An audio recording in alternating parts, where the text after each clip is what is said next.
बस्तर के लौह अयस्क खदानों को लेकर छत्तीसगढ़ जनता कांग्रेस के प्रदेश अध्यक्ष अमित जोगी का बड़ा बयान।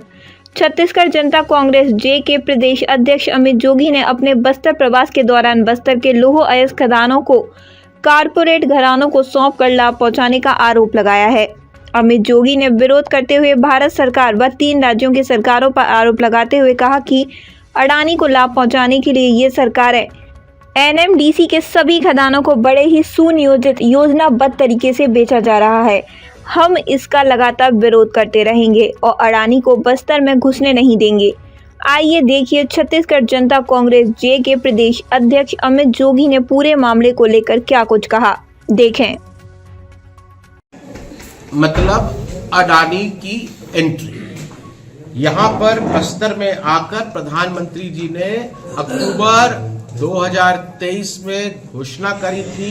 ये वादा किया था कि नगरनार इस्पात संयंत्र जिसकी स्थापना मेरे पिताजी स्वर्गीय अजीत जोगी जी ने करी थी, उसको कभी भी बेचा नहीं जाएगा, उसका निजीकरण नहीं होगा, उसका मालिक बस्तर के लोग, छत्तीसगढ़ के लोग, भारत के लोग ही रहेंगे। लेकिन 29 अक्टूबर 2025 को 2 साल नहीं हुए प्रधानमंत्री को यह बात कहे, सरकार यू टर्न लेती है और एनएमडीसी ये फैसला लेता है कि 90% जो एनएसएल में नगरनार स्टील लिमिटेड में स्टेक है वो प्राइवेट हाथों को बेचा जाए। सीधे सीधे छत्तीसगढ़ की जनता, बस्तर की जनता के साथ विश्वासघात निर्णय लिया गया, उसका मैं स्वागत करता हूं। पर जितना तेजी से नक्सलवाद खत्म हो रहा है उतने ही तेजी से अडानीवाद यहां बस्तर में चलाया जा रहा है। पूरा बस्तर जो है उसे एक प्राइवेट लिमिटेड कंपनी को सौंप दिया गया है। इसका हम विरोध करते हैं।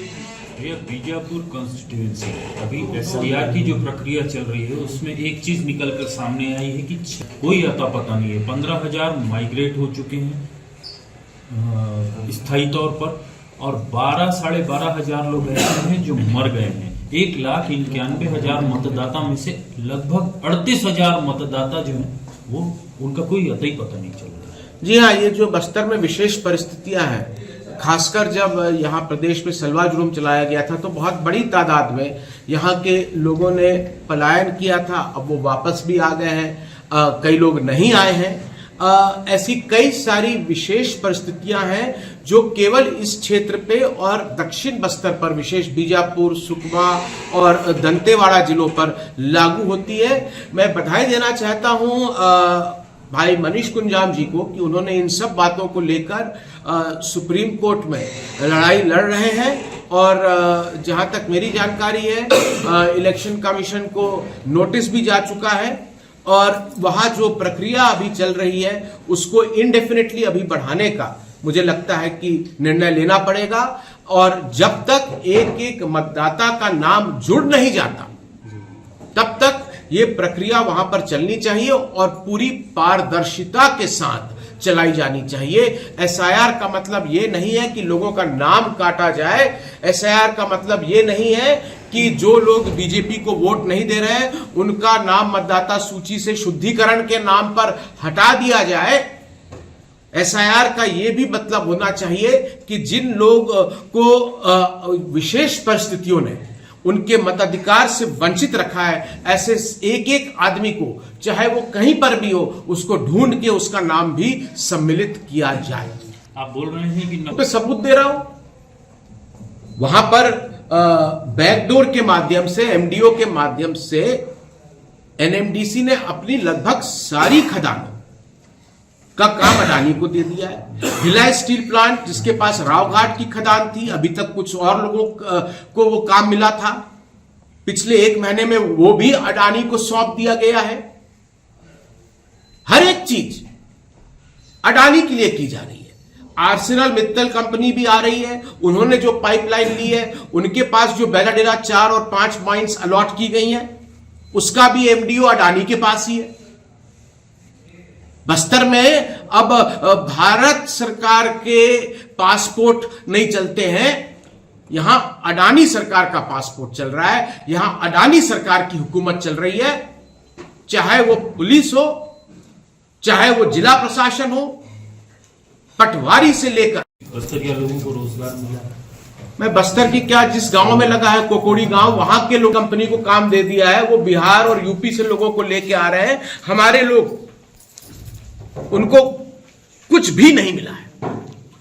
धान खरीदी चल रही है। एक शिकायत कॉमन ये है कि 12 क्विंटल से अधिक धान नहीं खरीदा जा रहा है। दूसरी शिकायत ये है कि टोकन जो है वो सिर्फ गिने चुने किसानों का कट पा रहा है, क्योंकि खरीदी की लिमिट नहीं बढ़ाई गई है। समय सीमा जो है 31 जनवरी है। तो ऐसा ना हो कि किसान धान बेचने से ही वंचित रह जाए।